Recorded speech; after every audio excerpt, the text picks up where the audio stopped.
Bonjour, donc je vais débuter donc la sixième unité, ce qui concerne les phénomènes géologiques accompagnant la formation des chaînes, des montagnes.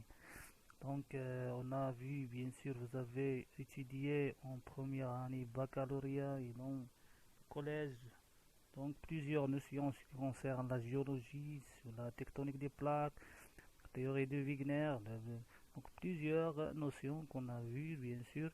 Maintenant, on va voir donc ce qui sont ces phénomènes géologiques qui accompagnent donc la formation des chaînes, des montagnes que vous avez là. Voilà.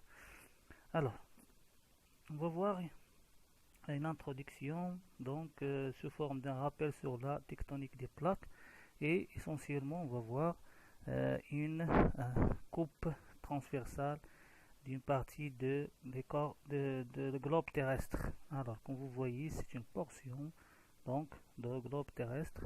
Vous pouvez bien sûr imaginer que le globe est comme ça, donc c'est un seul, donc une portion.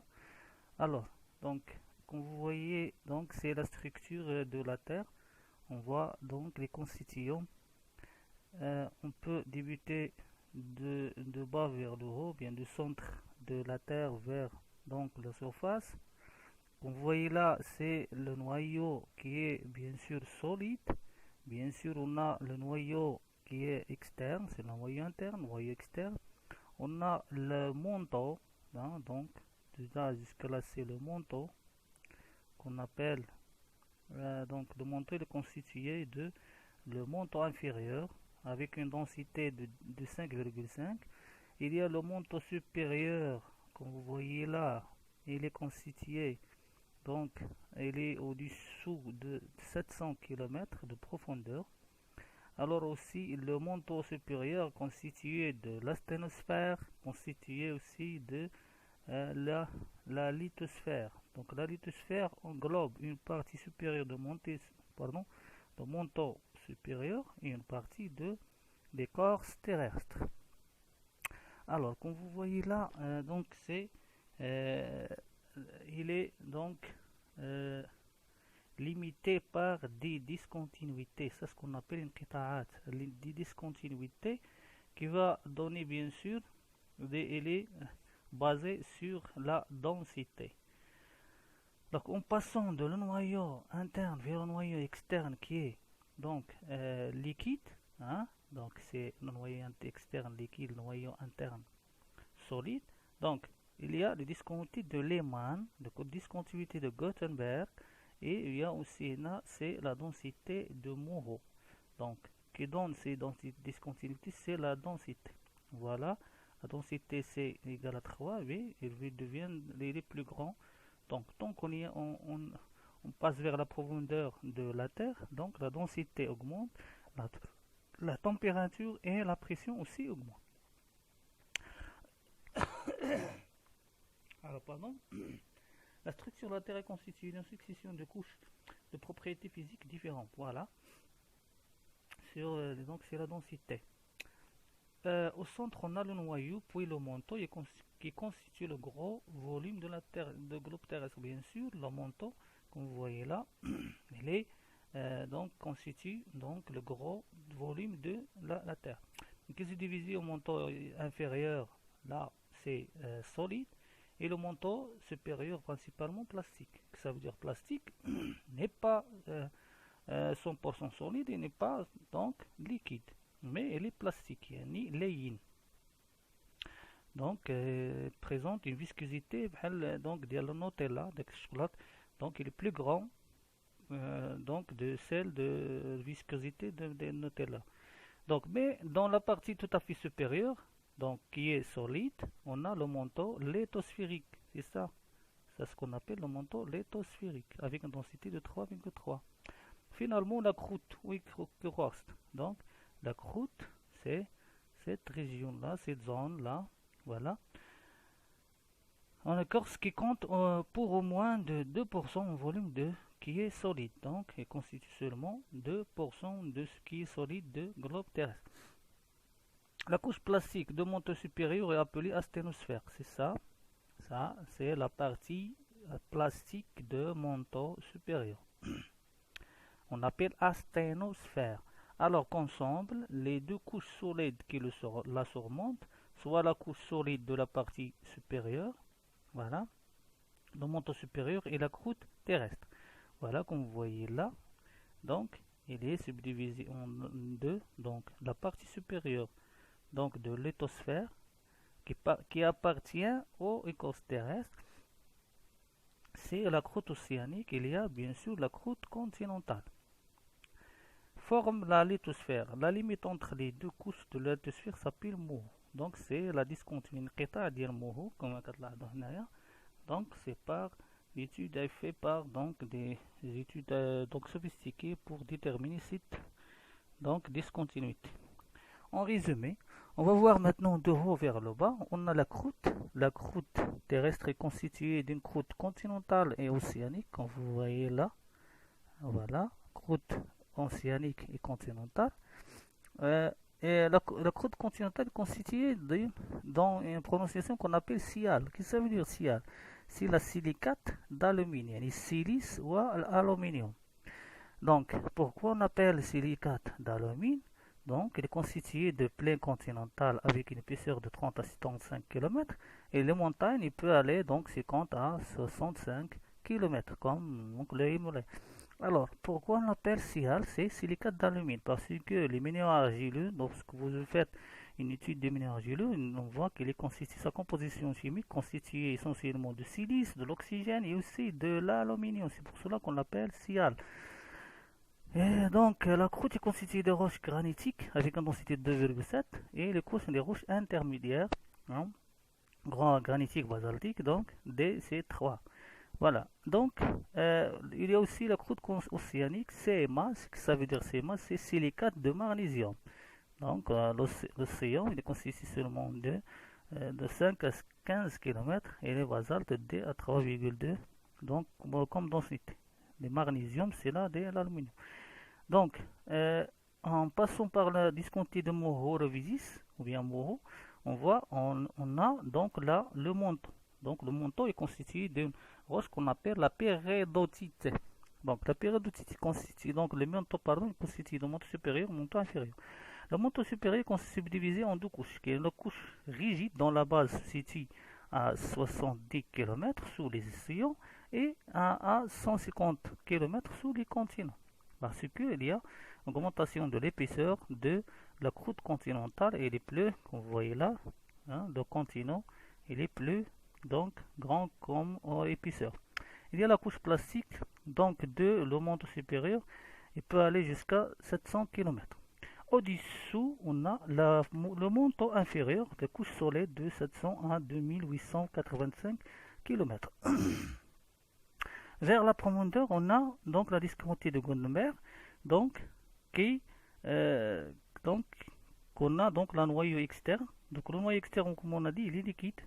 Donc la profondeur de 888 à 5155 km. Puis on a la discontinuité de Lehmann, donc qui sépare les deux parties du noyau. Donc on a le noyau interne qui est solide, voilà, de cette profondeur. Donc elle est constituée essentiellement de fer et de nickel, voilà. Donc ce fer, bien sûr, et ce mouvement, donc le mouvement de noyau interne, c'est elle qui donne donc la rotation de la Terre sur elle-même, bien sûr, et détermine bien sûr le pôle magnétique. Alors, notion de plaques lithosphériques, aussi appelées plaques tectoniques, sont des morceaux de la lithosphère qui reposent sur l'asténosphère moins rigide. Les plaques s'assemblent à la manière d'un puzzle sur l'ensemble de la surface de la Terre. Donc, comme vous voyez là, il y a des limites. Donc, ça, c'est une plaque qu'on appelle la plaque africaine. Donc, ce sont ces limites. Il y a la plaque, bien sûr, l'Antarctique, le plaque pacifique, c'est ses limites. Voilà. Et il y a aussi donc le plaque de sud-américain, plaque Nazca. Donc ce sont des parties, donc des plaques qui constituent la Terre. Donc il faut ايماجيني كو بالنسبه للكره الارضيه دايره بحال شي بصله، دونك اون اونيون. دونك هاد البصله يعني بزاف ديال لي كوش، دونك كيجيو واحده ورا وحده. دونك لا كوش اكسترن il est constitué par des plaques lithosphériques بحال ديك اللعبه اللي كنلعبوها اذا كنصاوبوا نمر، كنصاوبوا قط دونك مربعات، دونك كنحركوهم يمكننا نصاوبوا بهم بزاف ديال الاشكال. نفس الشيء كذلك هنايا، دونك باش تفهموا علاش قلنا البوزل، لان اون فوا غادي تحرك هاد البلاك راه غادي تاثر على لي بلاك كاملين. نفس الشيء نصوروا لي عندنا واحد النمر هنا، حركنا واحد البارتيه يعني الشكل ديال داك النمر كيتغير. نفس الشيء كذلك يعني تحركت هاد البلاك افريكا، يعني ضروري خص في واحد البلاصه اخرى، خص الا كان الا اختفى شويه منها خصو يظهر في واحد الجهه الاخرى في واحد البارتي اخرى. وي دونك سي بلاك اون لا بارتيكولاريتي de se déplacer de quelques centimètres par an en moyenne. Donc il y a des placements كما كتلاحظوا هنايا هاد البلاك اللي هي البلاك افريكان بيان سور il se déplace comme ça. vous voyez السهم هنايا ديبلاس هكا وهادي كديبلاس هكا. الوغ كيسكو vous voyez là دونك الا كان ديبلاسمون هنايا خص يكون اختفاء هنايا، دونك disparition de بلاك اوسيانيك هنايا. دونك هاد البلاك هادي كتدخل تحت هاد البلاك سود امريكان دون لا زون دي زانديز de quelques centimètres par an en moyenne. À la suite des mouvements convectifs qui existent dans le monde. On va voir ce que ça veut dire le mouvement convectif. Voilà.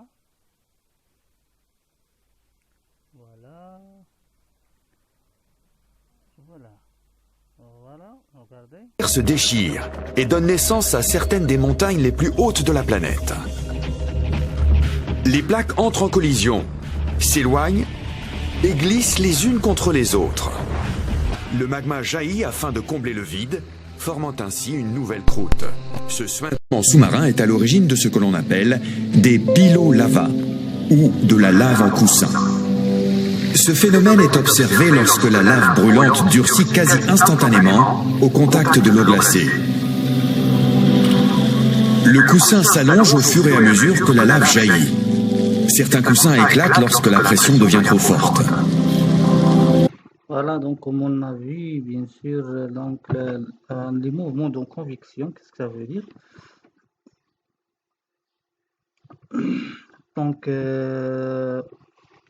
شفنا بالنسبة للتجربة